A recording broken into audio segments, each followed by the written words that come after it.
Who is presenting?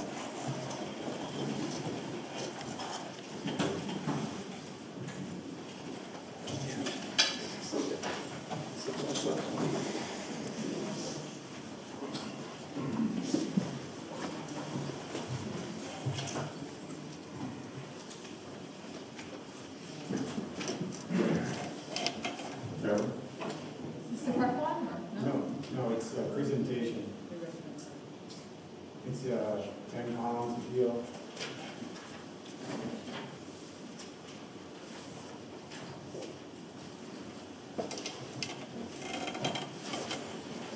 And there's a clicker right there in front of you that you can click through, just make sure it's on.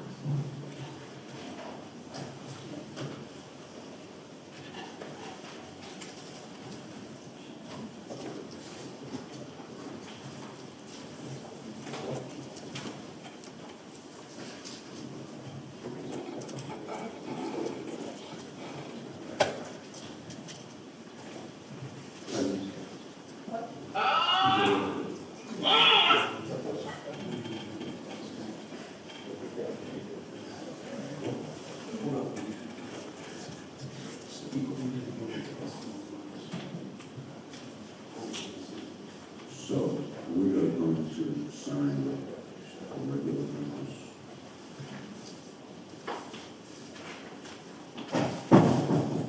You didn't get any testimony, correct?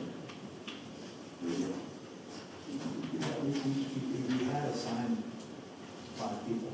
Okay.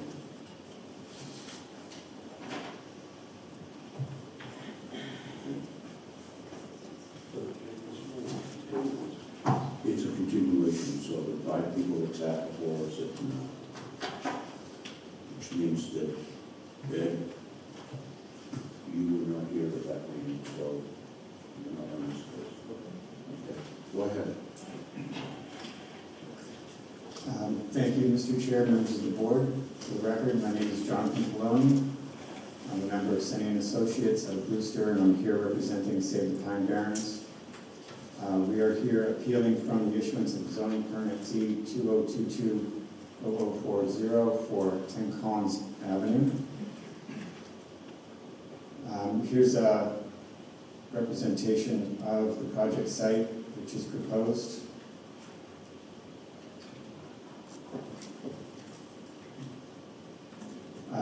The issues that we are presenting here on this appeal is threefold. First, we're alleging that a special permit should have been required for the earth removal operations.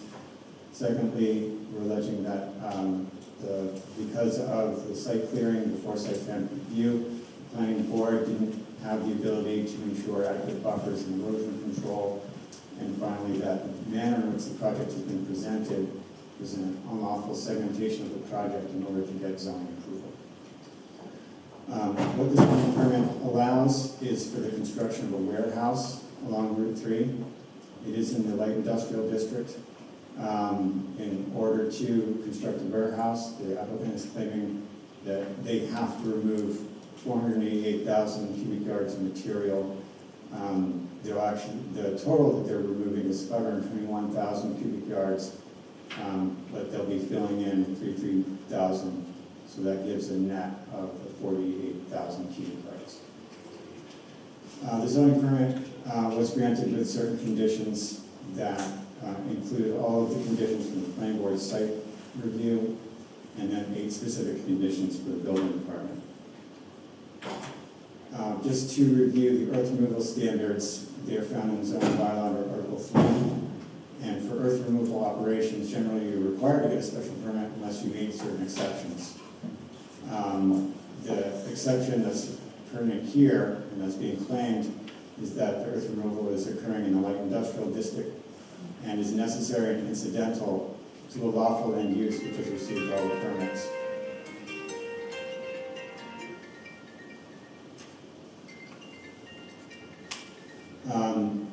So really getting into the meat of this, how incidental is defined under the zoning bylaw is that it has to meet several conditions. It has to be minor compared to what is being proposed.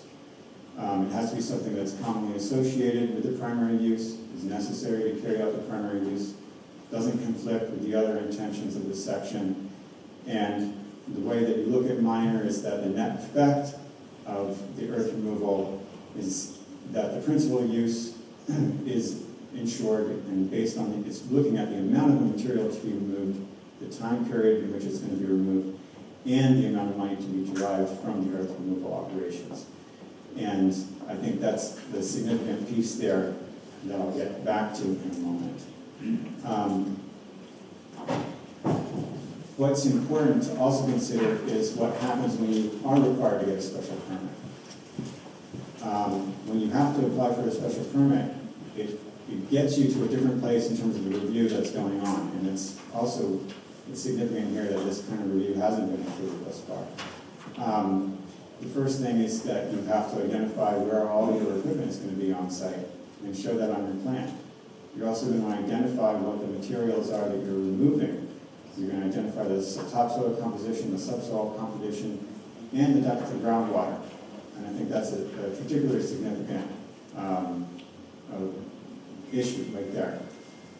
The third thing is that you have to identify alternatives to what you're proposing to show that there really isn't any other way that you can build this project or construct this project without disturbing the amount of earth that you're proposing. And again, that really reinforces the concept of whether it's necessary and incidental. You know, really drilling down on the fact that the earth removal is appropriate. So here in this project, in my brief, I go into a little bit more detail. It's not necessary or incidental to what's being proposed.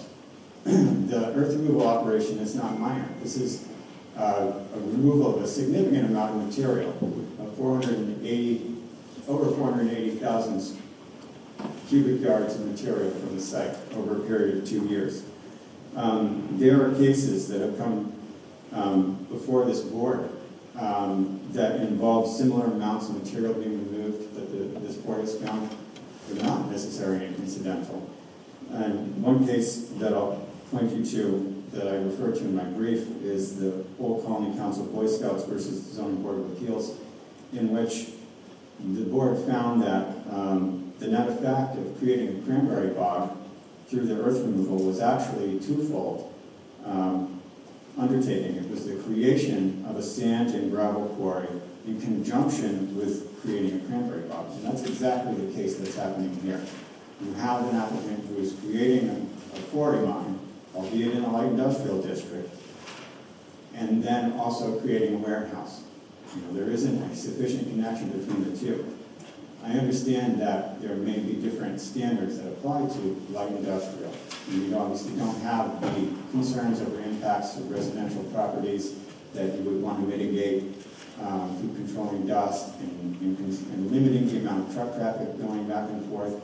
And some of those things have been looked at by the planning board, but they have not gone to the detail that's required in analyzing the materials that are on site, the depth through groundwater. They haven't required any analysis of depth to groundwater. They're going to put that off until all the earth removal operation is complete, and then they're going to locate where the groundwater is. So on top of that, they haven't looked at the value of the materials that are being removed. And I think that is an unavoidable aspect of this project. We have that much material being removed. It's unquestionable the value there is going to be significant. And I think it's pretty obvious the reason why the value of the materials hasn't been looked at is because it would make it very obvious that this is not a necessary and incidental operation to create a warehouse. Finally, I think it's just untrue that this earth removal operation is necessary for constructing the warehouse. The applicant has made it very clear, and the planning board also has made it clear that the reason for the earth removal operation has nothing to do with the physical characteristics of the site or any access to the site that needs to be created. It's simply a visibility issue. And because they have decided that it would be better for the warehouse to be not visible from the highway, which when I drive down Route 3, I see plenty of buildings sitting up in very visible locations being constructed right now in full view of Route 3. For some reason, this warehouse is being treated differently and is being sunk down into the ground so that it's not visible from the highway. That's not necessary because of access or because of some physical characteristic of the site that requires it to happen. That is a choice that the applicant made because they want to remove the earth. And the planning board has let them go along with that. There are plenty of alternatives that could be looked at that haven't been looked at. If site is an issue, there are other ways to mitigate site by requiring other plantings along the road, positioning things differently on the site, positioning the building differently, but none of that has been looked at.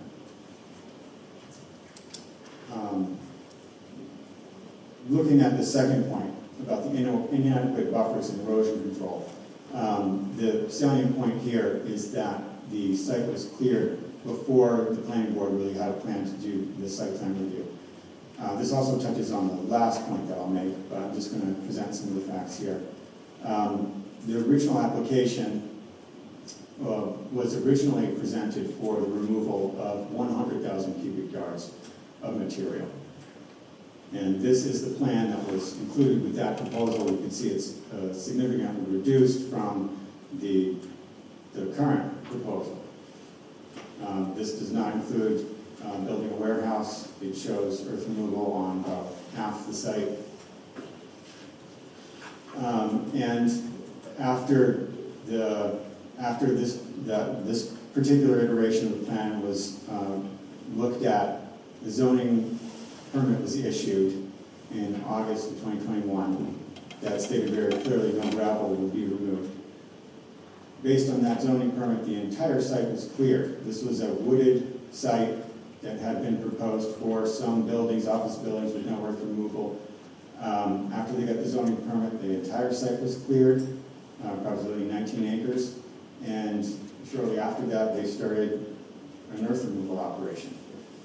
That was shut down at the request of the building commissioner, but the planning board has never really addressed that at all. The fact that the site was cleared entirely prevented, or really severely limited the planning board from doing any of the normal site plan review that they would do in terms of assessing what natural buffers could be maintained and kept on site.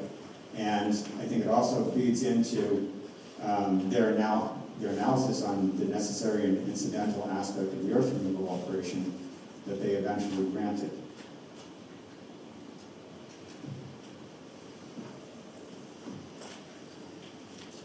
And finally, I just want to touch on the segmentation of this project. From what I just presented, the initial proposal was for a much different project, a much scaled down project. I think that shows at least the original intent to move forward with a piecemeal presentation of we're just doing this small chunk and then we're going to come back and we're going to want to do a little more chunk over here. Again, following through on their actual eventual proposal to say, well, now we're going to put a warehouse that's 35 feet down into the ground, and the reason why we should be able to do that is because it's necessary and incidental. So I think that what the board should understand and should find is that this zoning permit and the site plan review does not support a finding for necessary and incidental. And we ask that you require the applicant to come back with a special permit application as proper and satisfy the conditions as part of the special permit application. Thank you. Just one final thing is that we have a very short video just to show you what the existing conditions on the site are. It's just, I think, an aerial shot showing what it looks like.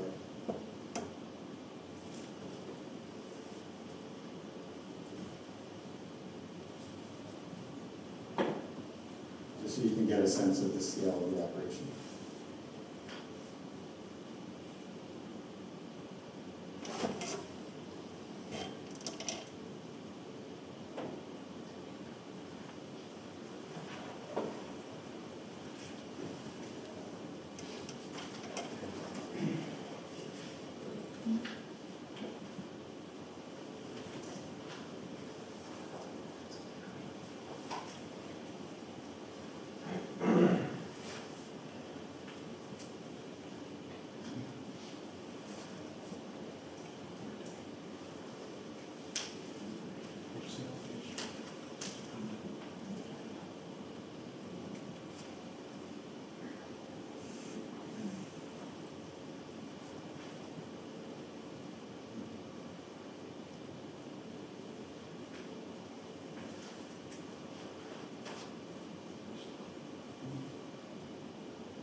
And Mr. Chairman, if I could just make one point about necessary and incidental and the volume of earth to be removed.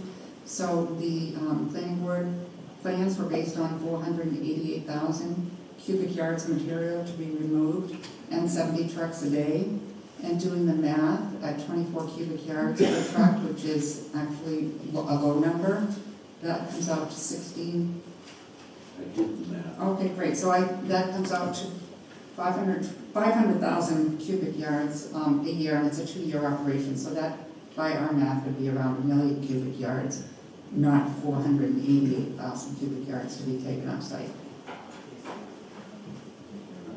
Mr. Sheehan, I did notice one thing when I was on the site, is that they have a scale there. So their final numbers will be pretty accurate. And that's quite a discrepancy between 500,000 and 488. I'm pretty sure that they understand that, and they're going to try and stick right to that. Well, that's not really the point that I'm trying to raise. What I'm trying to raise is that this is a large earth removal operation, and the value of that earth is something that you need to take into account. And so you need to have accurate numbers to figure that out. And then after the fact, calculation of that value does not help address the conditions that are, and the issues that a special permit, such as the impact on groundwater, is supposed to address. Well, again, I'm going to try and reel this in.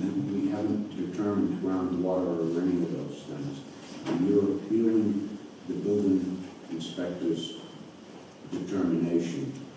And at this point, we're only going to listen to facts about the building inspector's determination. Mr. Palone, yes.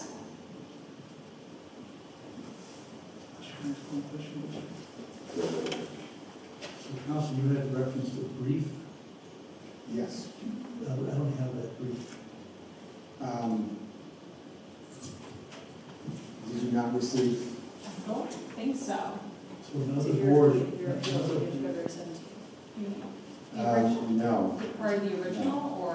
It was, I sent it via email April 13th.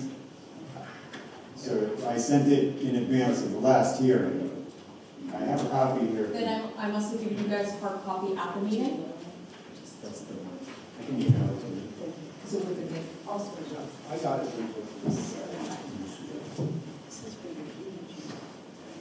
Sorry about that. So, Lester, also, I only have 2 pieces of paper on this whole issue. Is there more that I can look at? Yeah, there's a whole bunch. About a quarter of an inch thick. I have my packet from, Do you have your package from before? yes. All right, fine. Okay.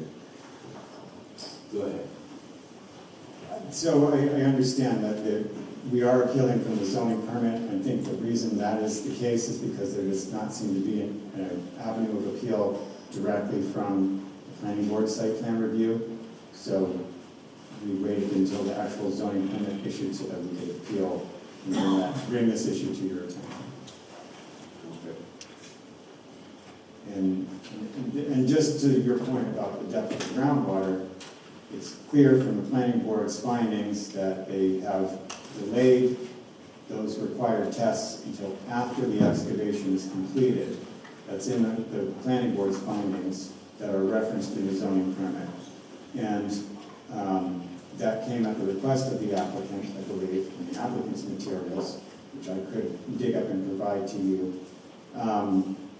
But the point that I'm making there is that if you had been reviewing this as a special permit, that definitely would have been something that would have been done. There wouldn't have been this reliance on, well, we feel like the groundwater is deep enough, so we should excavate, and then we'll do the test pits. Mr. Mayor.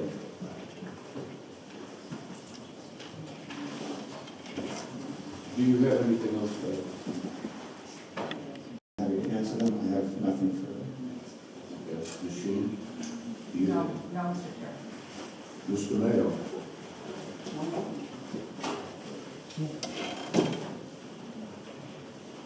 Yes, please. Mr. Hartman. Thank you, Lee Hartman. I know you asked me to be here. We have a planning board meeting going on too, so if I could just step in with just a couple comments now, and then I'll try to come back if you have any other comments. I just wanted to kind of talk a little bit about how we got to the bylaw we have today. And I know Ed Conroy and yourself, Michael Maine, sat on the committee. So we had a committee that looked at the gravel bylaw. We knew we had some issues. We all know the cases that we dealt with across the town that were pushing the envelope, to say it mildly, for what we had for gravel removal in the town. So that committee met 23 times between November 2015 and March 2017. Betsy Hall, Russell Appleyard, Malcolm McGregor, David Malaguti, Michael Maine, Jack Rizzo, Richard Serkey, Brian Wick from the Cranberry Association, and Mark Garrett were all members at one point or another in that committee. And we spent a lot of time looking at the bylaw and trying to improve it. There is an issue with ag exemption and what a court may or may not deal with when it comes to cranberry bogs and gravel removal. We really spent a lot of time, and Ed was really involved in that, and trying to really nail Appeal down. the bylaw. Remember I came and filed appeal, I didn't like it, Well, we reached an agreement. that was rough. Hmm? That was rough. Yeah, but we got to a point where everybody agreed with what we have for language. The town meeting floor we agreed, basically. Well, I think it was at a meeting before that, but we have a bylaw. We have a bylaw that we spent a lot of time as a community working on. Ed's focus was what would happen with ag exemptions and how we can do better as the best enforcement we can for gravel removal related to ag exemptions. The second thing we did is really strict, make it very strict for what happens for gravel removal when it's on residential properties. And I just wanted to read the recommendation that the planning board put together that went to town meeting and what the intent was. So there's a lot of discussion here about incidental, but really the intent here was that if you have a fully permitted use in a commercial or industrial zone, that we were gonna say that you don't need to go to the Board of Appeals for that. And the reason we did this is we said fully permitted. So we know Market Basket site, we know what happened down at BBC, and we know what happened at the watercourse property up on the town line, where they said, we're gonna come in, we're gonna build a hotel, we need to remove this gravel, we're gonna come in, we're gonna build a mall, but we need to remove this gravel. They removed the gravel, and for one reason or another, the project never moved, and in some cases, those sites stayed that way for decades. So the way this bylaw was written is to say, in those commercial areas, only those commercial industrial areas, if you're fully permitted, meaning you've gone through an exercise to get your permit, that there's no need to go for a special permit through the zoning board of appeals. And I'll just read the one checkpoint in the report of the planning board that went to town meeting. Earth removal associated with fully permitted, and that's in caps, commercial and industrial uses are exempt from the special permit process. So clearly the intent here was when you deal with only commercial and industrial, if you have your permit in hand, there's part of the community that really wants to encourage commercial and industrial development.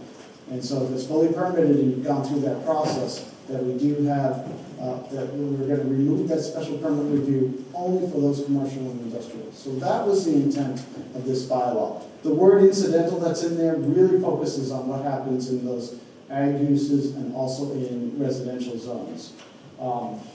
And then just finally, I'll just note that the planning board did include, I think it's over 20 conditions in the site plan review they did. Mostly, we designed it to mimic what would have normally happened in the special permit anyway. So I just wanted to give that quick overview. I need to hop back to the planning board, but I will come back as soon as I'm done with. Just before you leave, I'm going to ask two questions. One, this bylaw that pertains to light industry, does it still follow the same protocols as the gravel removal bylaw? So- i.e. 40 trucks a day? Yes, 8 to 4 or 7 to 4? yes.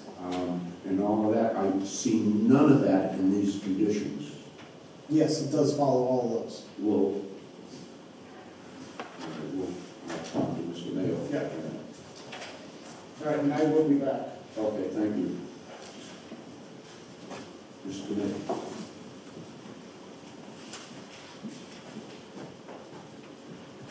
So I'll ask you the same question.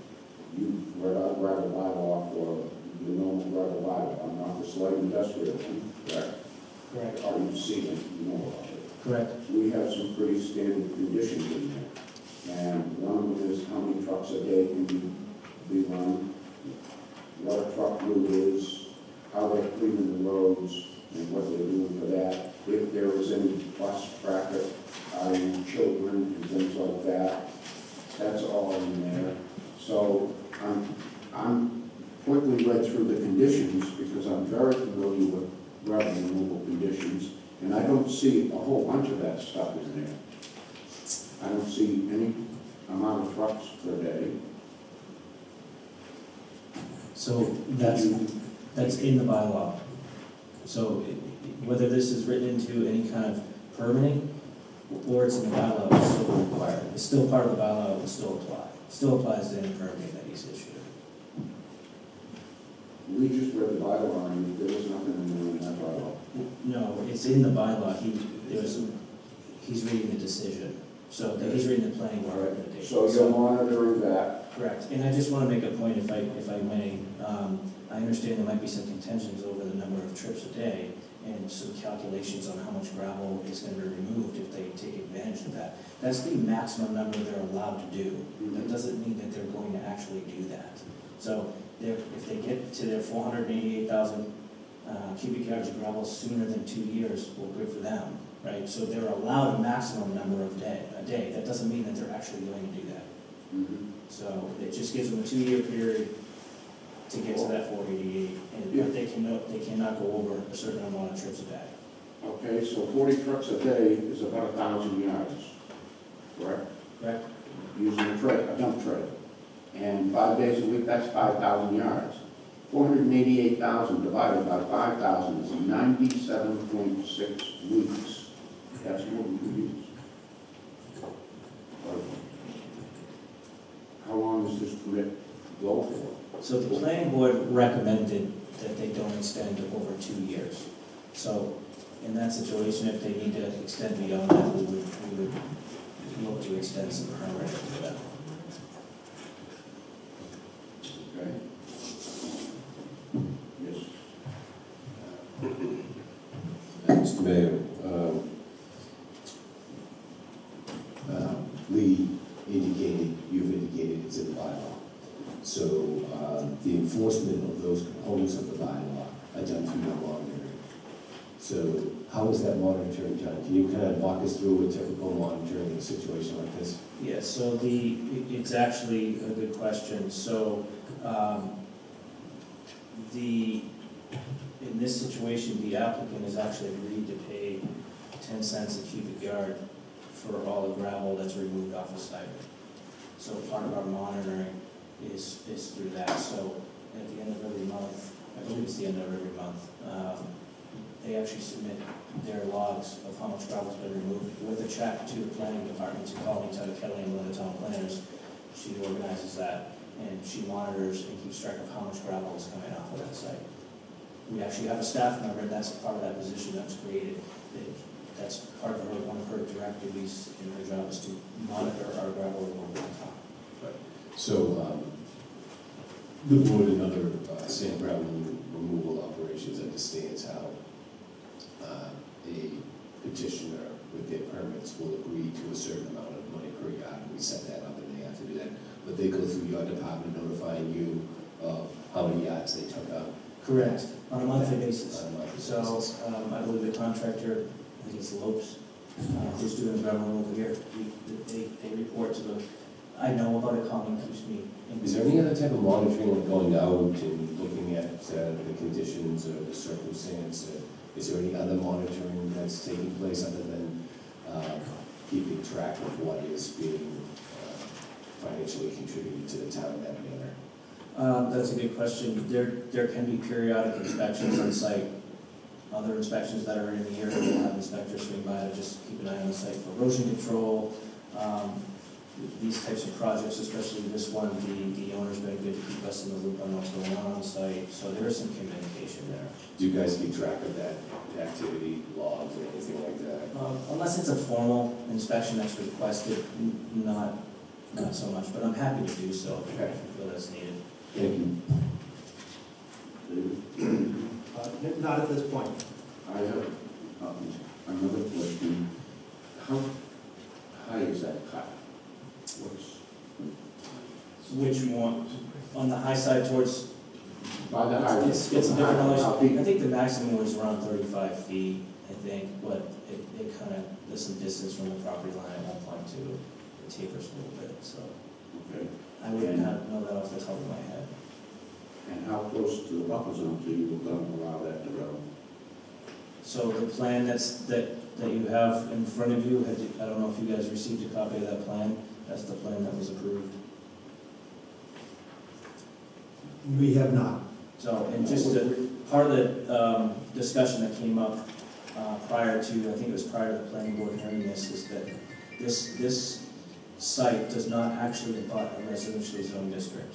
So that was a little bit of contention. So there's no, some of that extended buffer is in our bylaws based on a residentially zoned district neighboring that site, and that's not accurate. It does not abut a residentially zoned district. But sometimes, it's true, it's not a residential area, but you know what, this is a hang-up I have. Understood? And you're coming down that highway, welcome to America's hometown, and the first thing is just, I really would like to see, buffers in that capacity as people enter Plymouth, that's how I'm doing. It's just a pet peeve I have going up and down the expressway and seeing people come over onto the Mass DEP when it's idling and cut trees down so we can see their operation.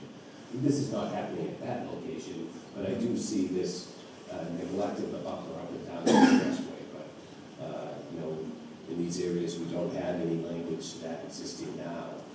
We have it for residential areas, but we don't have it for these areas. It's more stringent for that say, commercially neighboring Yeah. zoning district to a residential district. The intent more in the bylaws to give the buffer to the residential uses. Right. So, That's and this priority. just so happens to be in an area where Right. that's not an issue. Exactly. I do understand your point that way. Thank you. Anyone else? Not at this time. I will have questions later. Go. I just one thing, I noticed in the aerial, there were some conveyors. Are they processing material on the site? Yeah, I mean, it's common in sites like this, even on construction sites that don't have this much gravel come on, they do process some of the material, partly to reuse it on site for clean fill, partly to separate it for different places it may be going, but it is common to have separation of materials on site. Well, I can see that for what they're gonna use, but I mean, if they're just taking it off because they need to get it out of their way for their construction, is one thing. But if they're processing to have a nice little side operation going on, that's a little different. Are they processing enough to reuse that they need for structural fill, or are they making money off it? I would imagine both.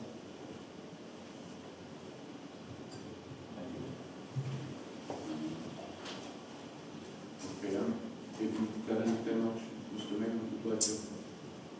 No, not at this time. Okay. Thank you. Okay. I'm going to open it up to the public. Is there, Do we want the applicant's attorney? well, would you like to? Thank you, Mr. Good evening, Mr. Chairman, members of the board. Bill Sims representing Spencer Realty Plymouth and Spencer, Mr. Scott Spencer in Northeast Traffic Control. Much of what I was going to address initially has already been spoken to by Mr. Hartman and Mr. Mayo. But I know this board hasn't had the benefit of any background on this particular project, so I'm just going to give you a little bit, and I'm going to introduce the project engineer and show you guys a little bit about what the project is really about, what the alternatives were, and where we are right now, so you can have a pretty good overview of what things are like. So Northeast Traffic Control, which is Mr. Scott Spencer, which is also Spencer Plymouth Realty, which is the actual owner of the land, one and the same. Scott's been a Plymouth resident since he was a kid. And, Northeast Traffic Control's been here for almost 30 years. His business is not going anywhere. This is his site, this is where he's been. Due to exponential growth in his business, you need to acquire some more land to grow the business, site various, products in his operation, and hence the project that we have before you tonight. This project, as you well know, you've heard already, is fully permitted. All state and local permits have been issued and complied with. We're in the light industrial and commercial zone. As far as the chronology of what's happened so far, we spent a tremendous amount of time on the planning board. I think 3 hearings so far. Testimony was taken, presentations made, exhibits, and everything submitted. And the planning board invested a lot of time, as well as all of the witnesses and the petitioner and experts in coming to the decision, the recommendation which is before you tonight, and as well as the recommendations by Mr. Mayo, which we are urging this board to comply with and not overturn. But to protect the town, the abutting neighbors and everything, the planning board instituted approximately 22 conditions, as I recall, on the decision. Not the least of which was a 10 cents per cubic yard payment to the town, which has already been started, payments have been received, logs have been provided to Department of Inspectional Services. So the project is moving along with the conditions complied with by the planning board. There's also a substantial bond in place, right? So this is not, as Mr. Hartman mentioned, another out-of-town developer coming in to put in, an anchor store or development and promising this and promising that. This is the local guy who has a business already there. He's just looking to move it to a bigger spot where he can deal with the growth that his business has, thankfully enjoyed. And that's really what we're dealing with tonight.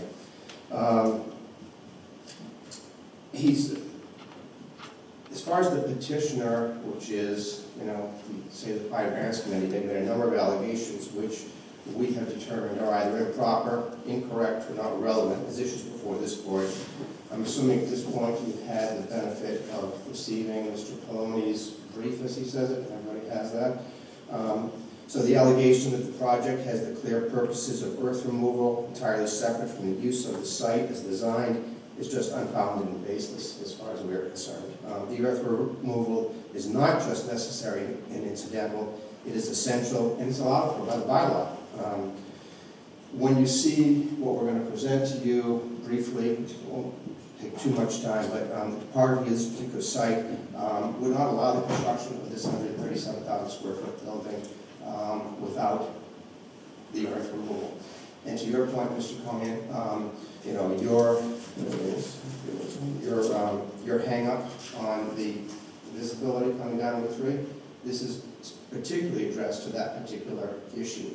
This design will provide any visitor coming down Route 3 to the gateway a beautiful site, buffered with, all you're going to see is the top of the building and a solar facility there with huge landscaping all along the Route 3 side, which I'll let the engineers and other people address in more detail. But that is one of the essential elements of this particular project, is we wanted to design something to particularly address your hang-up and ours as well. We were cognizant of this well before we started this project, and that's one of the things that we really wanted to do. There's nothing to do with, the earth removal just as a side gig or any other reason. I mean, there's paying the town for this particular project, and I think it's going to be beneficial to everyone. But that is of particular importance to us as well, is the visibility from the Route 3 corridor coming down.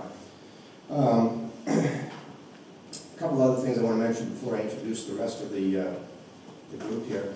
The topography of this particular land would not allow the construction of this particular building, which is sizable, and the solar panel as well, without the removal of the gravel as proposed. The site is not located in area of critical concern, aquifer protection district, flood hazard zone, or any other protected zone. So I don't think there are any issues that this board or any other board needs to be concerned with as far as that goes. We're in the industrial park. We're not trucking gravel through neighborhoods, residential areas. This is the industrial park. And this particular project has garnered the support of all of the abutters in the area, many of whom are here tonight, many of whom you've already received letters of support of, which I hope got disseminate to everybody. If not, we certainly can get them to you. So at this point, I'd like to introduce Rich Tabazinski, who is the project engineer, along with probably, Mike, are you? Yeah. Mike will also present some renderings. Our architect did not be here tonight, but we have the renderings to show you the differences between what could have been and what will be. I think originally, and I got into this project late, but I think originally if we kept the topography as it was, you'd be looking at retention walls all along every portion of the property, which would have been, an eyesore at the very least, would have been, and something that had to be addressed by any board that got it. And we decided this was far more attractive, better for everybody. And so now I'll just turn it over to Rich. You want to go first? Mr. Smith. Yeah. Yes, sir. Really, really sorry. No offense taken, Mr. May. It's good to see you. Good to see you. All right. And Rich will take over now, and I'll be back for address any questions, concerns, and maybe a couple other points as well. Thank you.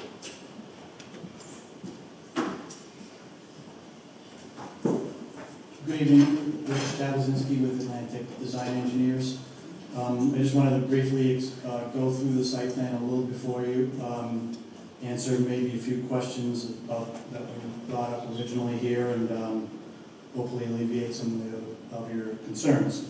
But the site plan you see in front of you before was developed, well, originally it was back in 2019, had originally been approved for a different concept, which is shown underneath here.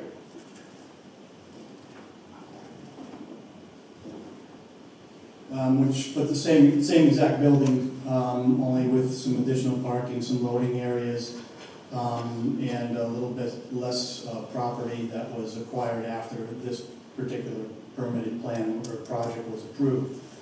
So when the new owner came in, the second development was proposed. And although the building is the same size, we made some site changes also to provide some bigger buffers. We reduced the amount of parking. But in addition to the building, there's also an additional 5.5 to 6 acres of land that was added to the project for an equipment laydown for the traffic control equipment for northeast traffic. So that part of the project that was added to the north end of the site. When that came in place, we had looked at lowering the site essentially because of visibility from Route 3. When we went through the planning board on the original project in 2019, that was one of the concerns they had, was the visibility of the industrial building and the site from Route 3. So we came in the second time with the building and the laydown area for equipment.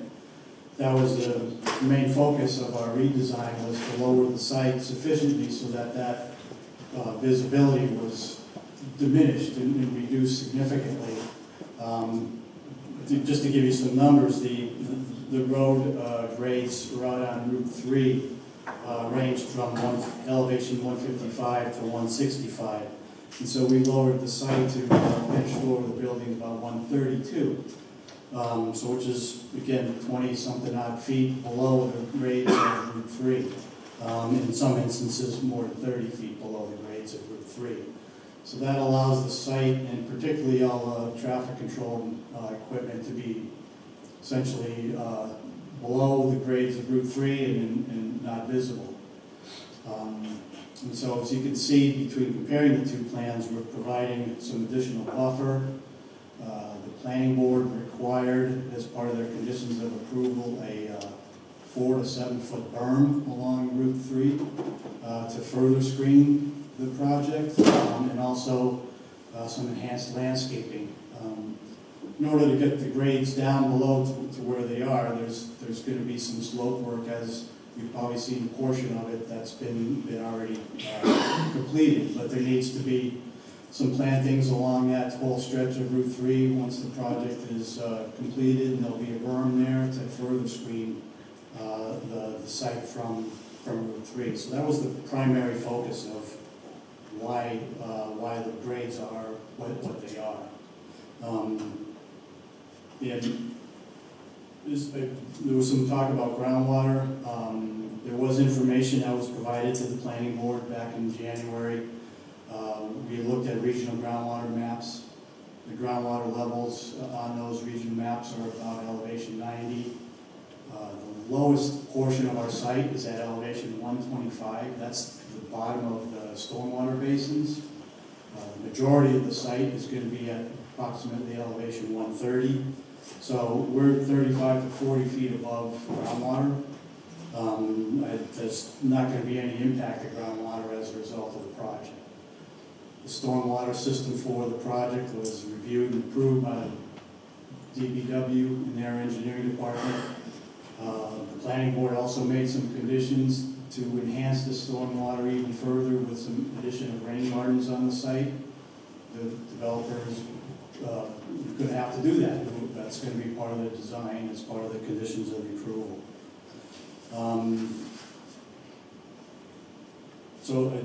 Basically, there was also some concerns about erosion control and other things on the site.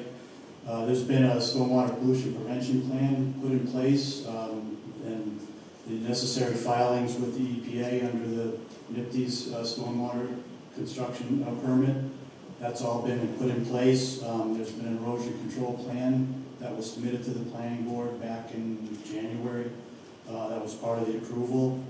And those SWIP requires inspections periodically after certain rainfalls, and those are being done by the applicant. So we really feel that some of the concerns that were brought up earlier they're already being addressed on the site. So just if you have any other questions regarding the comparison of the plans or anything else, I'll turn it over to Mike to show you some visuals after, to give you a little better rendering of what visuals from Route 3. I do have a question. With the original plan you have there, that's the 2019 plan? Yes, yeah. And how many cubic yards did that project propose to remove? That site was to be developed in conjunction with another piece of property on the other side of the Triple M, and it was meant to balance the earthwork between that site and this site. In order to do that, there was a significant amount of retaining walls that needed to be done, upwards of over 20, 30, almost 30 feet high in some instances, to make it balanced. Very difficult site to balance, but they were going out between the two. So that was balanced. You had cuts and fills and retaining walls. Exactly, but the building was sitting 20 feet higher than what was proposed now, and it had complete visibility from Route 3. And that's what we were trying to avoid with the second design. Thank you. So, I have a question, Mr. Kavinsky. It's very nice to see you. Yes, thank you.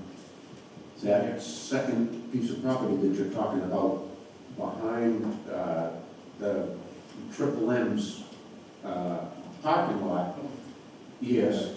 Are you coming in to remove gravel from that? Are you eventually going to want to remove gravel from that? That's part of the 488,000 yards, yes. And for that part of the project, that's just parking, correct? Parking and there's no building on that. Well, not at present, no. There's nothing there right now, no. There was a approvals for two buildings at, two 20,000, 30,000 square foot buildings there.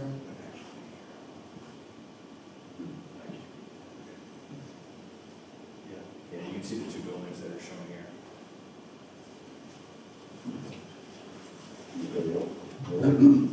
So, the separate property that's owned by Triple M? No, it's owned by the same. So it's two different properties, Triple M is in between, Yes. and it's all under one permit. Yes. And what's the end use of this area? You're removing sand and gravel for what purpose on that? Leveling, just to set the site so that we can store equipment over there. So that's the purpose right now. I believe the future development will be the addition of those buildings. There's additional buildings planned for that site? As permitted, yes. Okay, very good. Thank you. One other thing I might note, if I could, is that we've obtained an easement from MassDOT so that we do not have to travel on public roadways to do that earthwork, or to access that parcel from our main parcel. When we do store equipment over there, we'll be traversing across the area that we're able to get an easement from Mass DOT so that we can go back and forth without having to disturb Triple M's secure facility, because otherwise we would have had to construct, show it on this map here, we would have had to construct a road right through the parking lot, which we do have rights to do, but in discussions with them, it was easier to just be able to traverse back and forth here, so we were able to obtain an easement from Mass DOT to do so. What is that? So, between Triple M and the highway, there'll be another access road? Yes. You get to one parcel to the other? Yes. What is so there's a landscape? It's going to be a gravel road, it will not be finished. We do not want to increase anything as far as That's pervious. covered by the berm and the landscaping? Yep, and we're working with Mass DOT now on what additional plantings or replantings. They were actually looking at the possibility of sort of moving some of the smaller trees into some areas to kind of fill in along the highway, again, to reduce visibility from. But this wasn't part of that planning board offering that you talked about? We just got this. It was. We had always intended on doing that. We were in the process of obtaining that easement at the time. We now actually have, the easement's been filed, and we got our permit to actually start our tree work in that area. We're coordinating with So Mass DOT. when you were before the planning board getting your permits, you talked about berms and buffering, and you were talking about it on this parcel that you now have access and permission to do. We did. So the planning board has seen these. Yeah, they were all part of our landscaping. Let me ask you, that parcel that you're talking about now is probably, it's what, 20 feet higher than 3M's parking lot there? Not quite. I think in that area. Whatever it is, are you gonna go below 3M's parking lot? I don't believe so. Because we can't go beyond their elevation, correct? I don't have the finished floor elevations for that portion of it. Yeah, a portion of it is. The portion of it is going to be lower than. You've got three people here. So a portion of it's gonna be. Identify yourself. Yeah, Scott Spencer. Yeah. So a portion of it's going to be, once we get moving across that way, and we're at a 130 elevation, goes up to 130, 140, 150, and we stay up towards the 150 area. So we're now from the park right there. So to answer your question, along their parking area will be about the same elevation, but we are ramping to go from one parcel to another, and that was part of our permit with the easement with Mass DOT. Yeah, that part of it I'm not concerned about. I'm concerned about what the cut's gonna be. Over on the Triple M parking lot side? Right. Yeah, we're holding the elevation that's there, I believe, within a few feet, right? That's the idea? Yeah, that'll be level with the Triple M parking lot, which is at about 150 something or other. So where your new building, your first new building is gonna go, do you have any idea of the elevation of, say, the PAC TV building as opposed to the building you're doing? That PAC TV building, it's at 130. So the elevation that we decided to go with is the elevation when you enter the property, right? So PAC TV is right in line with where we're doing our elevation. The highway at the highest point is about 155. Now you start coming down towards Cherry Street, the cut's only gonna be down that area about 14 44 on that side over there. Put this up. So here's a rendering of what that area will look like. I don't know specifically, I don't know if you knew which building is the PAC facility. I know this is the gym building over here. Top middle. This guy here? Yeah. So you can see it's basically the same elevation. So take me up the access road. I don't see the access road there. The access road isn't here because at the time we couldn't claim that because we were still in process with the easement with Mass DOT.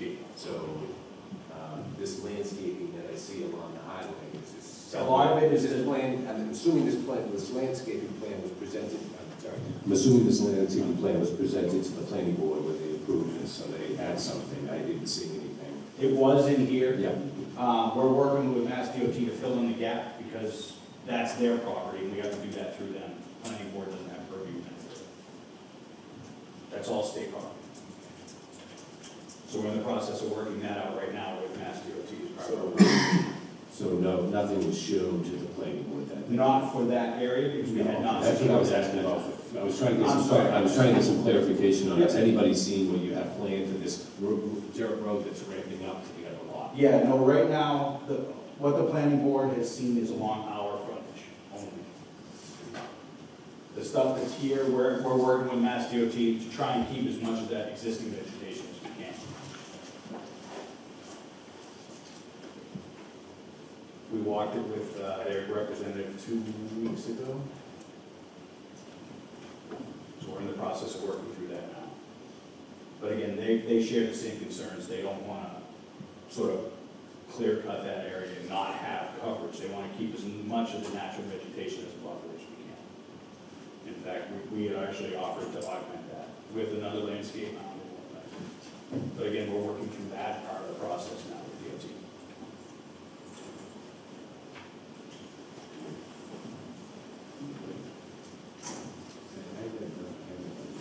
Maybe Lee can speak to this as someone from inspectional service or planning. So we have this light industrial commercial zone. We have a sand and gravel removal bylaw that that does not have could someone speak further to, maybe counsel on this idea that that they don't have to go through the special permitting process with the zoning board of appeals. So I think Lee touched on it. Maybe is Lee still here? I can't see through that board. Or maybe Mr. Mankin, that the bylaw that was passed, the sand and gravel bylaw, does not pertain when it comes to the zoning board of appeals and getting this special permit. Sure. So thank you, Amy Questle from PP Law Town Council.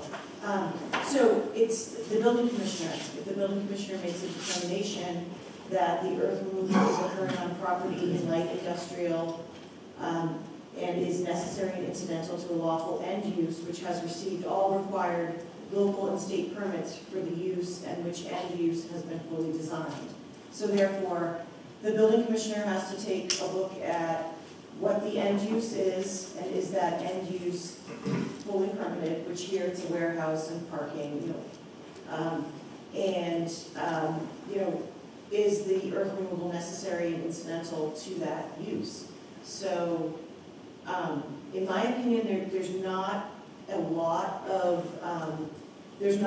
discretion for this board to go further into conditions that the planning board recommended, things like that. It is a discretionary function of the building commissioner, which is very common in zoning bylaws. It's very common to have the building commissioner at the first instance make that discretionary determination. And that's what he's done here. So really the only thing for this board to consider is whether the end use, which is fully permitted, requires the removal, which it appears it does because of the elevation of the end use, but that's up to you. Isn't the question, is it incidental? does the test incidental apply to the building departments, or the building inspectors to see? Well, it's necessary and incidental, So so, that's, I think that's what you're getting at. Does the test specifically state that if there is industrial use, the incidental, necessary incidental test will apply? well, it does apply, but the end use is fully permitted. So if the end use was not fully permitted, then none of this would apply. So, I mean, it's fully permitted.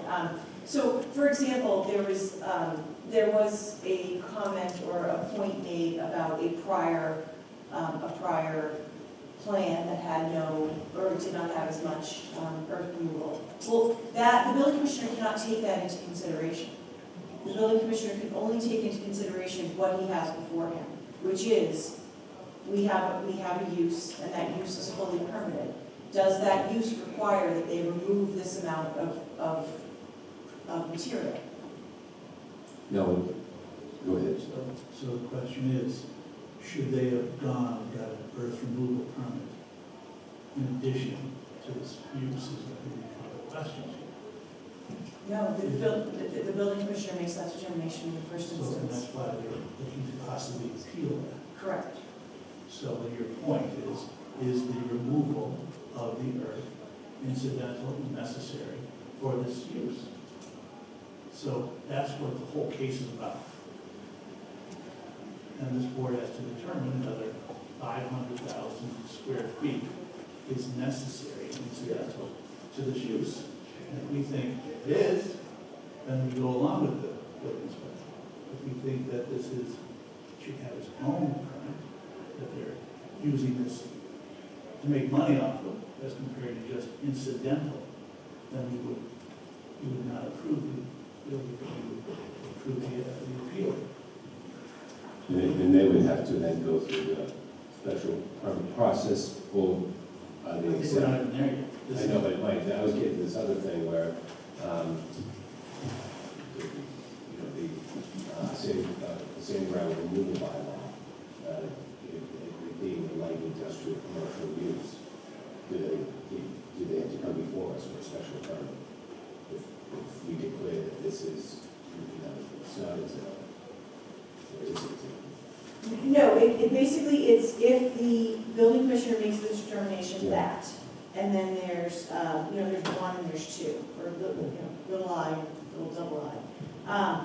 And it's basically it falls into the second category, which does give a little bit more leeway for earth removal occurring on property in the light industrial and commercial. So, there's a whole bunch of uses, but this is in the LI. And it is necessary and incidental to a lawful end use, which has received all required local and state permits. Now, Mr. Hartman did, indicate that when creating this bylaw, the incidental, the definition of incidental was not necessarily put in there for uses that were in light industrial and commercial. But in any event, one thing that I do want to clear up is that if you do go to the next, if you do go to this section that says incidental shall be defined as meeting all of the following, it has to be minor to the primary use, commonly established, necessary to carry out the primary use, does not conflict with the intent of the section, and then is minor in its net effect to that of the principal use based on the amount of material to be removed and the time period over which it is to be removed, and or the amount of money to be derived from the earth removal operation. So it's not and. So it is it's and or. So you have to also look at that. But again, I think that right now it is a discretionary function that the building commissioner does make. And just while I have the microphone, I guess I should say, just the one thing I wanted to point out that I did confirm with the applicant is that the February 17th, 2022 appeal It states that it's the appeal of the building commissioner's grant of a zoning permit dated February 10th, 2022, and that is a mistake. It's January 10th, 2022. It is of no consequence with regard to the appeal period. They still made the appeal period, but just for the record, that should be corrected. So was there an evaluation on the value of what's being removed? I mean, I guess this goes back to inspectional services as they came to this conclusion. Was there any examination of the value that was being derived from the sand and gravel removal? Was there any calculation done on that or based on that, other than the 10% that we were getting in exchange? That's a good question, Mr. Crane. No, not at all. So, as Amy mentioned earlier when she read the and/or, the planning board didn't take into consideration the value of the soil, neither value. That's entirely discretionary.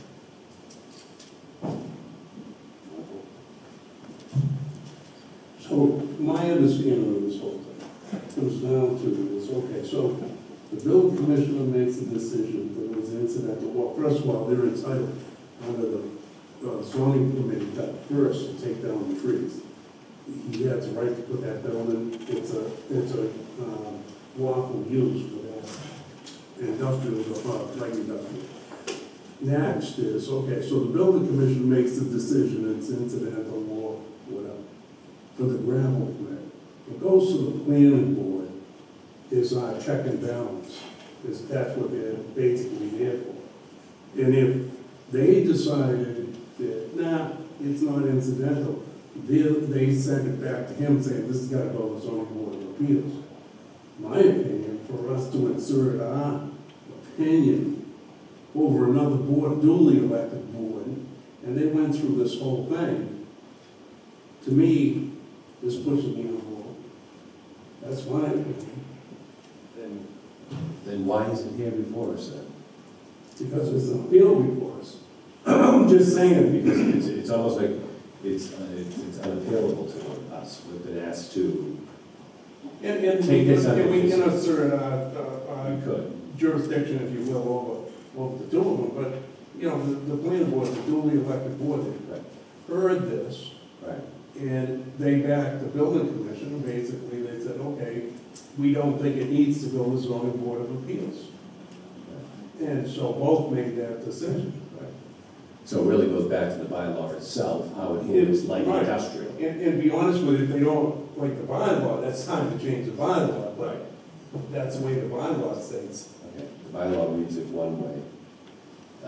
Now, on the bylaw, was it, What I did is, the bylaw was written, and then we were discussing the bylaw, and I thought that the incidental use was going to be used too broadly. And I went and did an amendment in the 9th hour and caused a lot of trouble. That's why I wasn't part of the committee, I just thought that the bylaw was bad. And so I was in the front page of the paper and I caused a lot of trouble. And the thing is, it's all about this incidental use and the idea of development going on and taking out all the soil and getting around any type of approvals. And the .10, the 10 cents, I didn't like in the beginning because it's an impact fee, which is illegal in Massachusetts. This impact fee was allowed in California, and so this goes, we should never be accepting as a town 10 cents. This is bad practice, and I've heard me say this before. And the reason that I got involved because of the incidental use issue. That's why I got involved in that. I was not on the board, but I was not on the committee. I just didn't like what's going on in the committee. I will, in deference to the 10 cents, we've been doing that for many, many years, as you know, and it's not an impact fee, it's a gift. Oh, it's a gift. Let's just give the money. Let's believe in Santa Claus. What the heck? That's how it's listed, as gifting the town. We can't require it. I'm just going to have a few comments, and not really a question.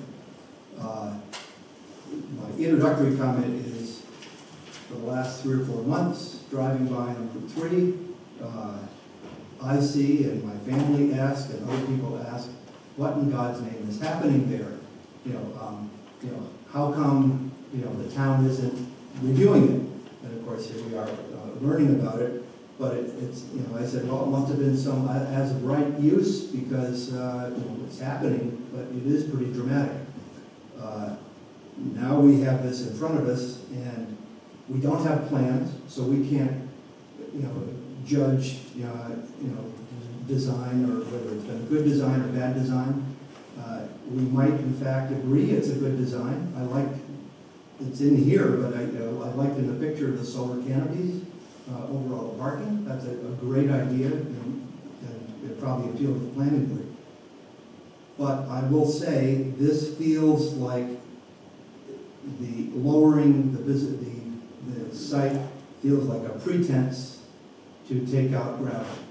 As I look at the entire industrial park, there's lots of buildings on hills and valleys who basically live with the contours. They might use retaining walls, but they live with the ups and downs of the topography. This feels to me like they use the argument of lowering the visibility as an argument to get far more gravel out of it. They've even proved, and they said to us, that when the design in 2019, it basically was balanced. They figured a way to balance it. So I think other alternatives were possible with even the same building, but not at 130, maybe at 140 or 145. That's what I'm hearing, that's what I'm thinking, unless I'm talked out of it. That it's, they used, the applicant, again, used the visibility as their primary argument. We've had other cases before us where other applicants used a pretense to say, well, we need to remove all this gravel to provide an ADA walkway. And it clearly was, it could be solved in other ways, and we didn't like it then, and we don't like the use of pretense. So, my comments, Mr. Chairman. So noted. Before we move on, I will say one thing, that gravel was removed before ownership was conveyed, I believe. Is that true?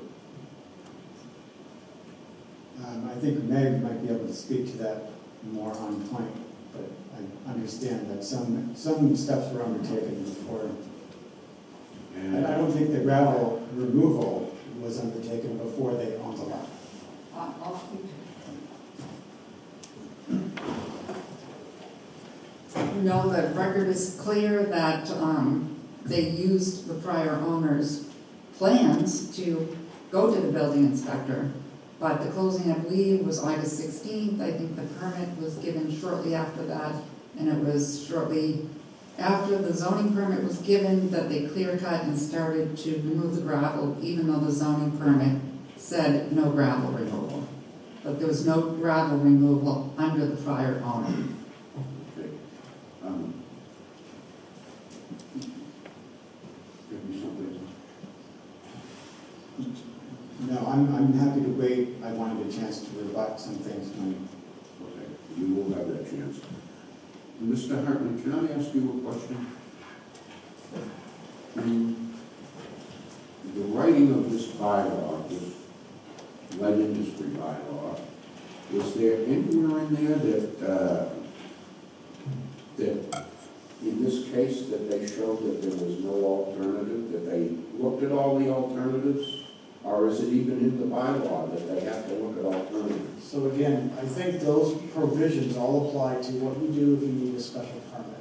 So for us, again, in going through the process, and it's a balance of what you do in the town, but we have an area zoned for economic activity, for development, and the whole intent of this bylaw was to say, if you're in an industrial zone and you have a fully permitted use, the gravel removal is not subject to a special permit. Again, as a way to do a balance, so we have a lot strict controls of what happens in the residential areas, but in a commercial area, we're doing something that will encourage economic development, do something for the tax base, But again, making sure that there are checks and balances, the 22 conditions that are imposed, whatever else the building commissioner imposes, as well as the requirement for a building permit to be issued before they can even start the work. So again, that was really the focus. The word incidental in there, in that provision for industrial, really wasn't a discussion item to say all these other things about incidental should apply also to the industrial commercial districts. So Lee, you're saying that it's not subject to a special permit? So that's what the appeal is before you tonight. So the planning board, myself, the building commissioner, all feel that, and again, we spent a fair amount of time looking at this project. We all felt like it met the intent of this bylaw to say you're in an industrial zone, you're doing a commercial project, an industrial use, end use, and the planning board spent a fair amount of time looking at the whole discussion about, do we want it to be visible from Route 3 or do we want to have it hidden? They felt that this design was a better design for the community, and that's why they said, look, yeah, we could say no to this, we could say go for a special permit, but we feel that on balance, everything we've proposed here is a reasonable proposal for this site and what the community looks for, which is balancing commercial development and also providing screening so you don't see this from Route 3. And I should point out, the vision, the view, the focus of this discussion is not so much about the building, but all of the barrels and equipment and trucks that will be stored in the parking area. That was more of the visual issue that everybody was concerned about, not what the building might look like from the road, but all that other equipment that's part of this use that would be screened by driving the site.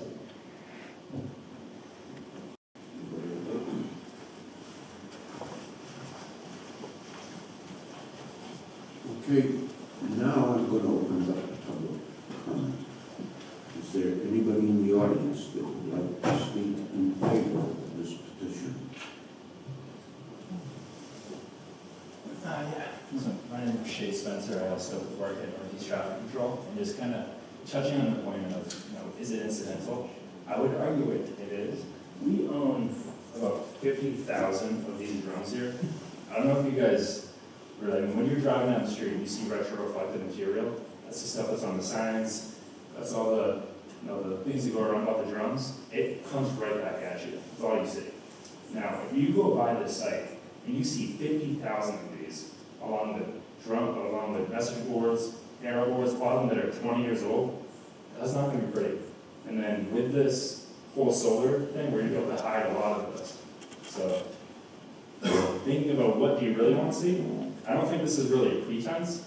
I think it's really kind of saving people from, Jesus, every time I drive into Plymouth, I just see a giant orange blob that's shining right in my eye.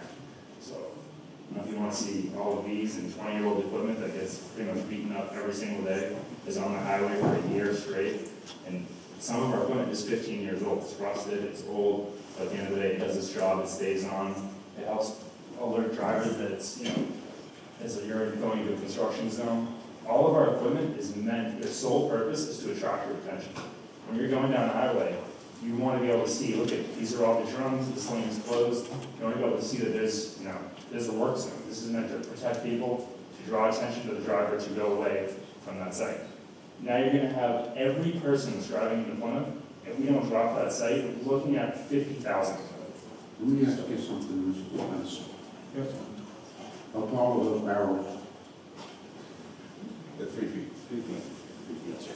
3 feet tall, we stack them 10 high. So an 8-foot stockade fence or 6-foot stockade fence would hide that? No, we stack those barrels 10 high. We got a big yard here, and everybody's invited to come see our yard. You can just see what the construction is. So, I want to touch on this. The reason I bought the property is because I was looking to stay in Plymouth. I've been here for almost 30 years. I've lived here for 52, all right? I bought the property off the Sheen family. The reason, we talk about balancing the site, they were going to bring 50,000 yards of dirt. To balance that site, the retaining walls were about $4 million, just to balance it, right? Because the topography there is going to be up, down, up. There's not a flat part.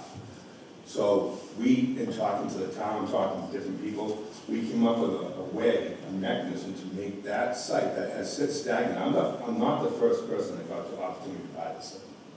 Just nobody wanted to take on such an infrastructure.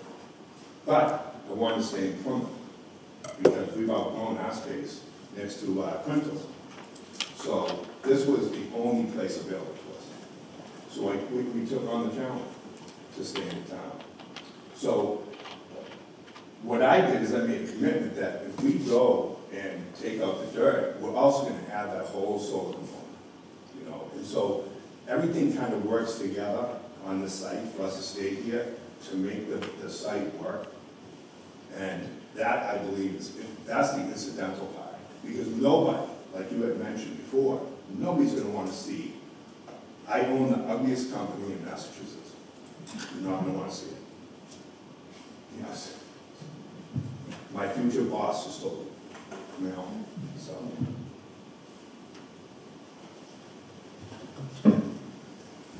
Anyone else? Yes, sir.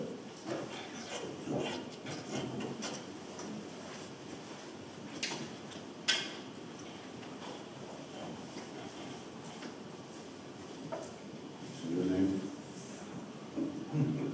Chairman, board members, for the record, my name is Bill Nalisi. I've been following this project since the beginning, and I understand just in listening from what I heard in the planning board, you know, some of their concerns and some of the things that they vetted. But I suppose that you do understand that everybody who designs a project has a different concept in mind. I think, you know, obviously whatever the original person was going to do, they had one concept.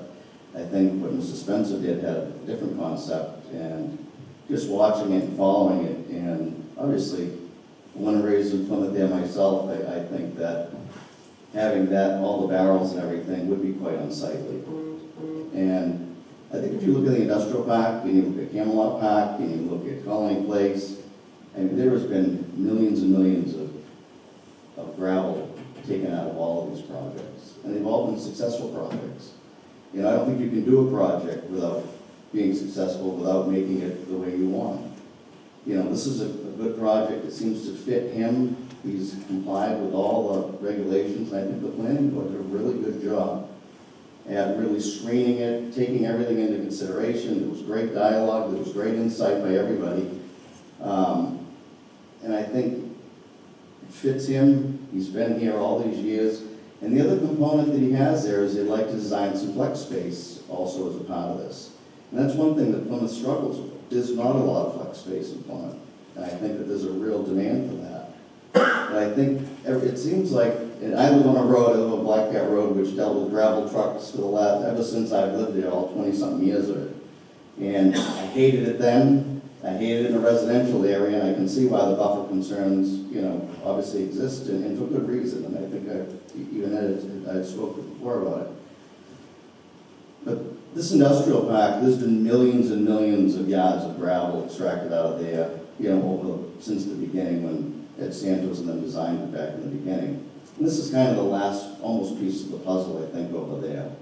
And I think that, you know, all in all, it's a, you know, it's a project that I think will bring great benefit. It's going to bring great tax revenue, and it's going to keep a local business here in Plymouth, which, you know, he's paid his debt to society being all these years and doing a good job. But it just seems like every time somebody goes to a project and the gravel extraction comes up, you know, everybody's worried about how much is it going to make? How much are you going to get out of that? Well, that money, yes, the developers make money extracting gravel, of course. But sometimes that makes for a much nicer project. You can take those revenues and enhance things, make things nicer. And the town is getting a little gift out of the whole thing, out of all the gravel that comes out of there.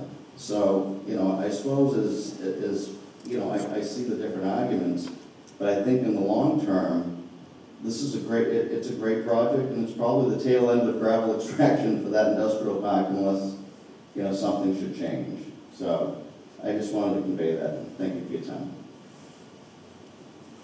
Anyone else? I just wanted to touch on one thing if I could. I didn't quite get to give my portion of the presentation. One of the questions that was brought up is, is that elevation, is dropping the elevation, sort of being force-fed to everybody is the main reason for this? One of the reasons why we had looked to drop the elevation, if you look at this rendering here, this is what the project would have looked like if it was built the way it was originally permitted. That's a 30-foot high retaining wall. The only thing that between the highway and the property, aside from a couple of trees that may have survived, is going to be rock. You're going to be looking right at that site from the highway, clear as day. One of the things that we didn't want to do when we were looking at how to reconceive this project was green space. We want this to be a nice-looking project. We want it to be a nice-looking piece of property. I don't know, I have to go to work there every day. I don't want to look at that. Sure as heck don't want to look at all those drums. The initial building that Mr. Spencer built at 8 Scobie Circle, he actually had to drop our laydown area in the back. It's down about 15 feet from the building elevation for that exact reason. And it was for a development that's way up on the hill in the vista, because they'll be able to see it. That was the reason why we came up with this initially. By doing that, you can see we were able to get rid of all those retaining walls and slope this and plant this. It'll give you that screening that you want. And as everybody's mentioned, it's not so much about being able to see the building. You'll still be able to see the top of the building from the highway. There's no way to stop that unless we go way down. We had no interest in that. But this area here will be shielded by both the solar panels, but also by the slope itself and the vegetation. So I just wanted to at least point that out to you folks. Thank you. Mr. Porter. Yeah, Woodville Precinct 1, I'm here as a neighbor tonight. I've been a neighbor of Scott's for 20-some odd years. In Scobie Circle, I watched him expand from a small operation into getting to be quite a large one. And he's come over more than once, several times or better, asking me, because I was thinking of selling a few years ago, and I didn't. But he was very interested, and for the same reason, he needed more space. And he's always told me he wanted to stay in Plymouth. And, you know, I think that's a great idea. He got a lot of trucks here. He hides his equipment very well, except for the flashing lights that he pulls around there. They're red, white, like traffic signals. They're everywhere now because he doesn't have the room. His trucks are parked somewhere down the street, I see him.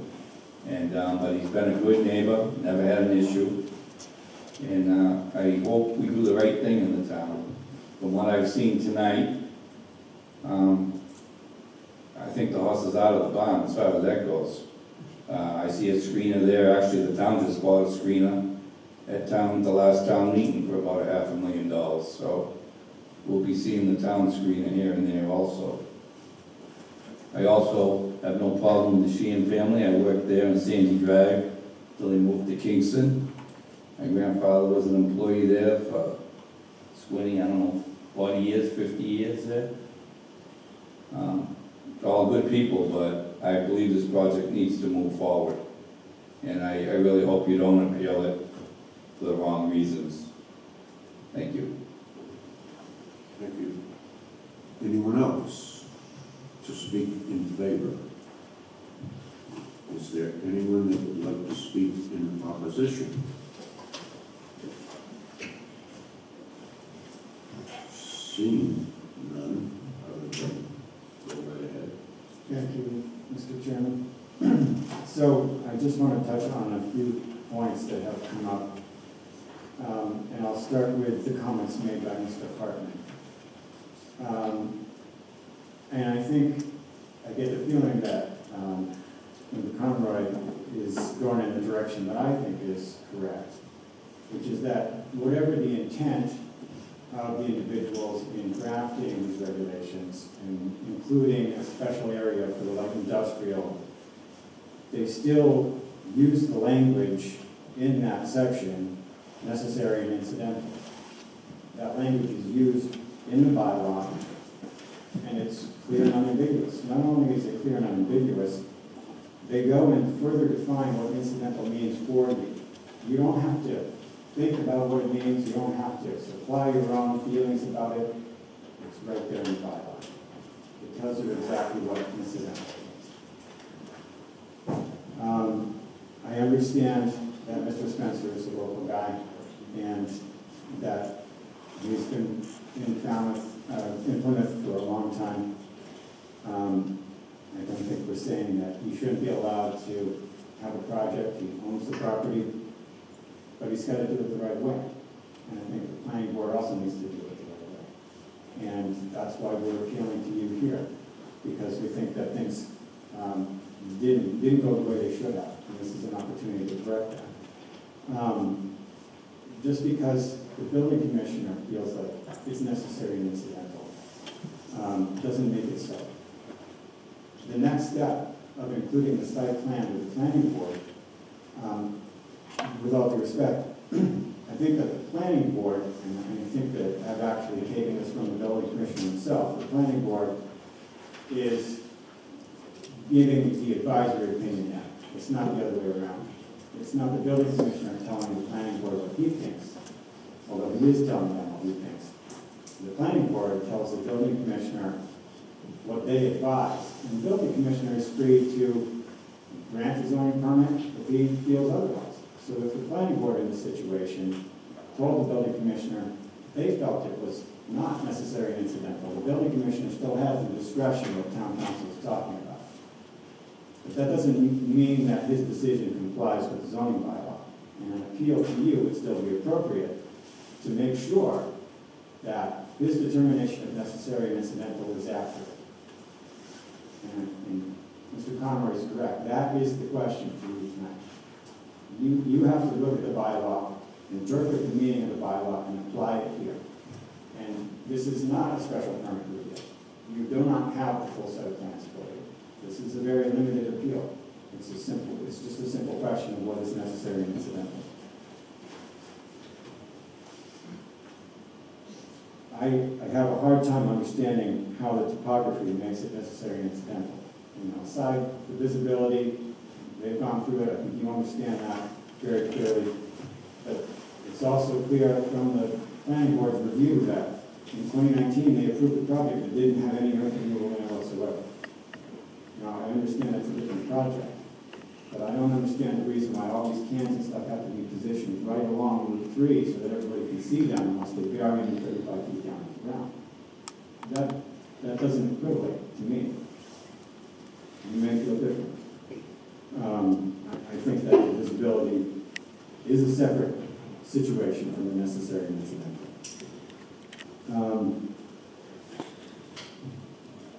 As for fully permitted, they certainly had something for the planning board, but it sounds like even from them, things have changed.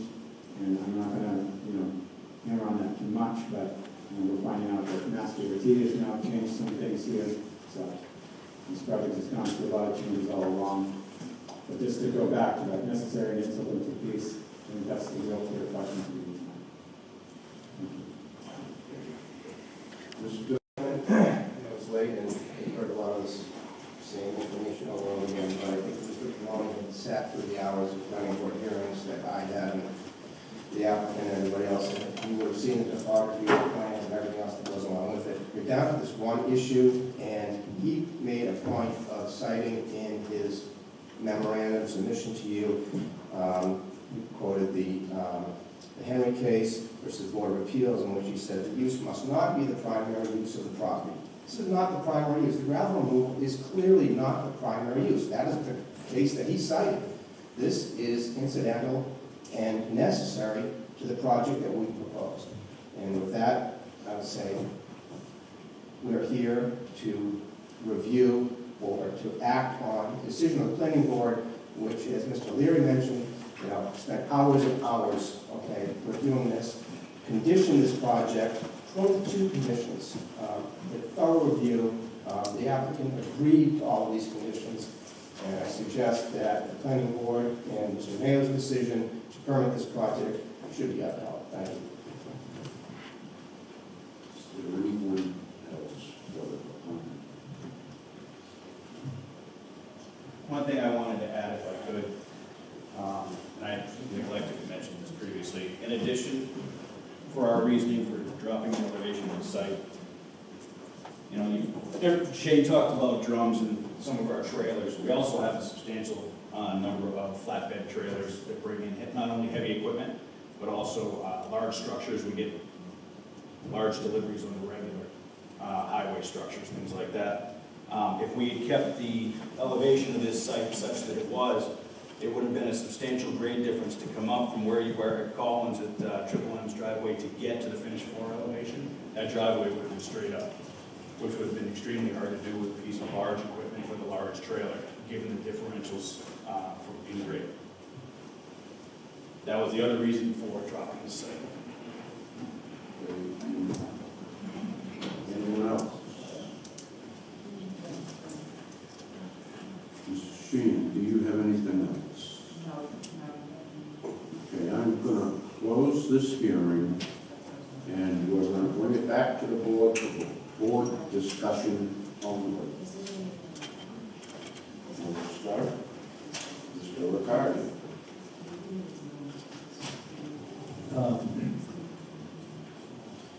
I think, as Mike had said earlier, we're a duly elected planning board, and they've gone through a lot of process with the developers, and came up with this as a viable plan. I think there could be other ways to block the visibility with screens and such, but I don't want to be second guessing them at this point. I wasn't there, I didn't hear any argument. It was a choice, the last point, having to travel up to the higher elevation and back down again all the time would be a detriment. And a little more than discretionary to lower the site for their operation is anything would make a little more sense in that too. So I'm inclined to not go against the, go over the building inspector, unless somebody else has something else to bring up that was putting me over. I mean, right now I'm not happy the way it all went. I think there's some math issue with the gravel. Maybe they can correct that and come to an agreement to get it where it really should be. But gravel coming out is incidental with the main businesses. What they're doing is equipment storage and handling and large equipment like that. So that's how I'm seeing it right now. Well, part of my opinion. I mean, it comes down to its bylaw. The way we designed it was that the planning board is the check and the balance to the building commissioner's decision, So he said it was incidental or necessary.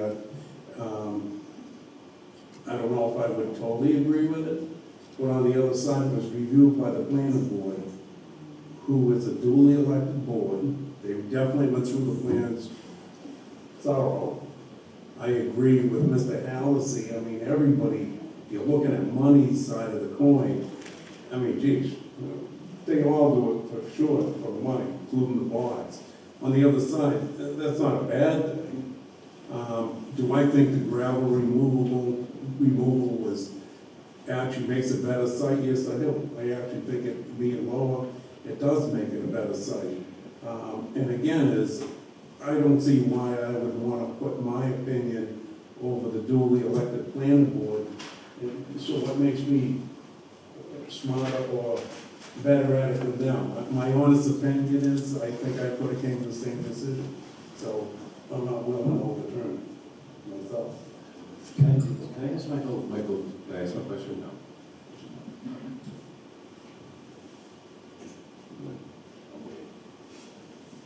Go ahead.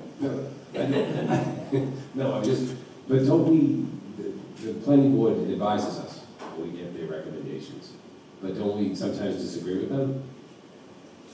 Well, it's not disagreeing. The way the bylaw states is they can send it to us. Yeah.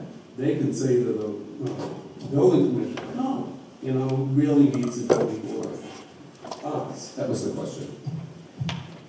Dave? Well, I've passed along my thoughts, and I'm very much torn on this because it's fundamentally coming down to incidental, and without any plans to to judge. It's been great hearing some clarifications from the applicants.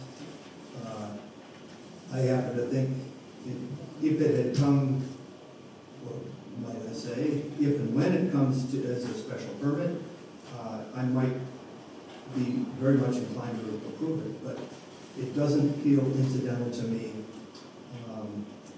That I'm not sure all the alternatives were pursued.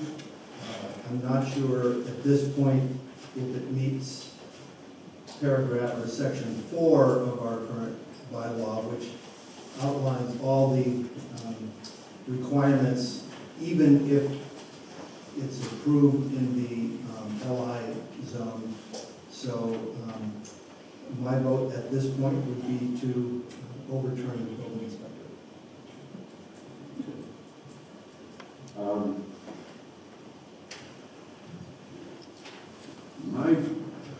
Mr. Hartman will explain to you my feelings about gravel removal permits. I'm not really in favor of it. Never have been. You can grow trees back, but you can never put the land back. And that's always been my thought. What are my grandchildren, what are my great-grandchildren going to have in this town? Because that piece of property, and that whole industrial park, might not 100 years from now be an industrial park, but the land will always be gone. Having said that, and I fought, Mr. Hartman will tell you this, I fought very, very hard on that gravel committee to make sure that we're not just frivolously letting land go. And we're really not. To David's point, I agree an awful lot with what he's saying about, did they look at every alternative? I don't know, because we never got to see it. We never got to see the plans or anything. But to Michael's point, they are duly elected. The 135-pound meeting members sat down and looked at this whole thing and said that that's the way they want this law created. And I'm a firm believer that, and I've said this many, many times, that when you buy a piece of property, you are the king of that castle. That is yours. You put your hard-earned money down, and you deserve to utilize that piece of property to the maximum best of your abilities. That's your kingdom, and you should be able to do that always. And in this case, this is what Mr. Spencer is doing. He's trying to maximize the use of his property on two fronts. One, on gravel removal. Yeah, he's making some money, but that's part of the whole development industry. And two, he wants a place to run his business. And for us as a town, that's a beautiful thing. I almost want to kick myself because I hate gravel removal, but in this instance, I feel as though as Michael, as not so much David, but as the rest of us feel, this has been vetted fairly well. I don't know that they did some of the things that we would have, as a board, done, but it's been vetted. And they came to a conclusion that, along with planning and development and the building department, all of them came to a conclusion that this was an incidental use. And so I, in all honesty, cannot overturn a building inspector's authority to do this just because I don't like gravel removal. And I don't think the board really would do that either. So my feeling is that the planning board, although I don't know that they looked at everything as closely as we would have, they did do their job. And I see no reason to overturn this. So that's how I feel. I'm listening to my fellow board members because I'm greatly torn. I'm torn by the idea that the primary focus here tonight is the necessary incidental. And I start to look at the detrimental effect of putting a building of this magnitude on this topography for the use in which they plan to store and move equipment around that's quite visible from the road. So I start to think about the detrimental effects of the appearance of this location from a major viewscape of the surrounding areas. People are passing through this area. I know it's just a highway, it's not residential, and people are in their cars and going by, but this area has always been important to me in terms of the visual effect when you enter Plymouth. So I see that as a detrimental condition that is, I have learned over the years of being on this board that you may be opposed to something, but that opposition leads to a situation that is more detrimental, it becomes more detrimental in the end. I'm struggling with this. I'd like to hear what Ed has to say, because I am focused on this idea of necessary and incidental. I see a great amount of sand and gravel being removed from the site. I'm looking for a rationale for that removal to be, as we talked about at great length, about necessary and incidental. The concern that I have is that in the end, all of this removing of this material and the use of the property, how is that going to be, one, visually seen? That would have been a nicer, I know we were kind of going off in different directions and talking about buffering and different things of this, and it didn't seem as if it was necessary to show that to us. I think it would have been helpful for us to understand the end use as it relates to the activity to get there. So the plans would have been helpful in terms of what has been planned. I did ask questions specifically around that. I guess the planning board had that material, but we don't. Usually we get everything that the planning board does get when we make these decisions. But you know, right now I'm gravitating to this idea that the necessary and incidental question is to me, I feel as I can't override the inspector at this point, because the effect of what we might see as a result might be more detrimental. And as the petitioner has explained the use of the property, what they're building there, what they're putting there, how they're accessing and moving around the property with their materials, that depressing the site would be a way of mitigating the effects and the appearance of this building that could be quite detrimental as you come into this part of Plymouth. But I was looking forward to hearing my board members weigh in on how they felt.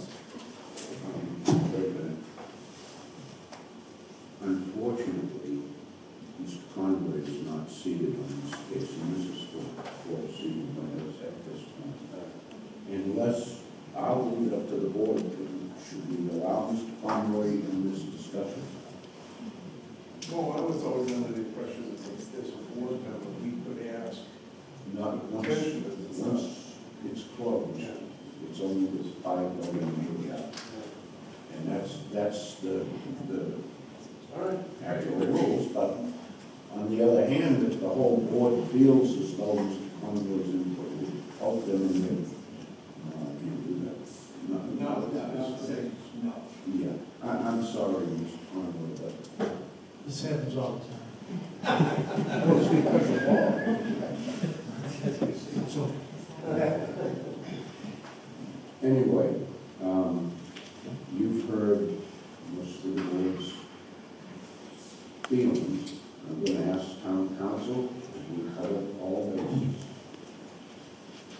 Yes, Mr. Chairman. Thank you. And Mr. Hartman, do you have anything else to add? No. Okay, thank you. At this time, I await the board's pleasure. So, because it's actually, the Pine Barrens are before us, so we actually have to word it that if we would approve their petition, but how are we going to? Watch this. Back years ago, and even Mr. Sims will remember this, a lady named Judith Cutler, who is now a judge, once told us that we cannot make a negative motion. In other words, we cannot make a motion to deny. We only can make a motion to approve, and then if it doesn't carry the vote, it is automatically denied. Is that correct? So, it's not there's no legal requirement of that. However, I do agree with Judy that is usually the safest and most organized way to do it, because in that case, everyone knows exactly what they're voting on. Sometimes you can get confused.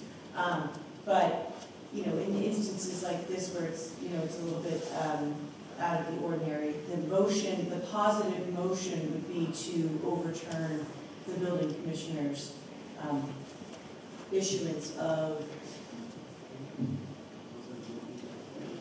they're the applicant, so they want it overturned. So it would be, the positive, which would be what the applicant wants, would be to overturn the building commissioner with regard to zoning determination Z 20220040. I can say that again, and someone can say so moved if you want to do it that way. Or the alternate motion would be to uphold the building commissioner's determination of. The way that we have done it for quite a while now is to do a positive. Okay, so do the positive one. And then if it gets voted down, it gets voted down. Right. And that was just her, Yep. and I've always stood on that. It's probably really fun. Yeah, she's smart. So, Go with that. I guess my motion would be that we approve case number 453 to overturn the building inspector's decision, correct? So that's my motion. I will second it for the purposes of voting.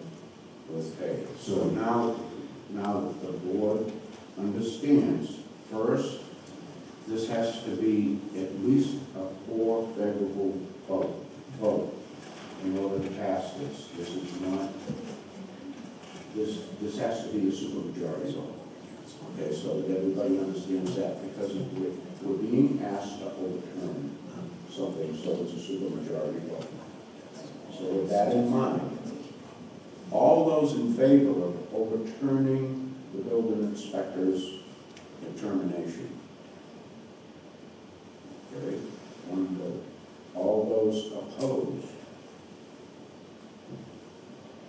And I'm sorry, consumed your